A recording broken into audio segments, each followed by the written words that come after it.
BNP senior যুগ্ম মহাসচিব রুহুল কবির রিজভী বলেছেন, লন্ডনে প্রধান উপদেষ্টা প্রফেসর মোহাম্মদ ইউনূস ও বিএনপির ভারপ্রাপ্ত চেয়ারম্যান তারেক রহমানের অনুষ্ঠিতব্য বৈঠক বাংলাদেশের গণতন্ত্রের জন্য সুবাতাস বয়ে আনবে। আজ রাজধানীর নয়াপল্টনে দলের কেন্দ্রীয় কার্যালয়ে এক সংবাদ সম্মেলনে তিনি এ মন্তব্য করেন। বিএনপির জ্যেষ্ঠ এই নেতা বলেন, এটি অত্যন্ত গুরুত্বপূর্ণ একটি বৈঠক যা বাংলাদেশের গণতন্ত্রে এক নতুন গতি আনবে। সারা জাতি তাকিয়ে আছে, আমরা যারা দলের নেতাকর্মী তারা তাকিয়ে আছি। সরকারের প্রধান তিনি বিএনপির ভারপ্রাপ্ত চেয়ারম্যানের সাথে সেখানে বৈঠক হবে।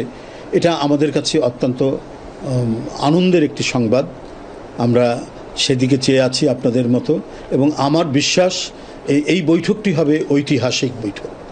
এটা বাংলাদেশের গণতন্ত্রের জন্য এটা সুবাতাস বইবে, এবং বাংলাদেশের গণতন্ত্র যেন আর কোনো ফ্যাসিবাদের দ্বারা আক্রান্ত না হয়, কোনো আগ্রাসী রাক্ষসের মুখে পড়ে এটা যেন নিঃশেষ না হয়ে যায়, তার জন্য এই বৈঠকটি আমি মনে করি একটি ঐতিহাসিক বৈঠক হবে।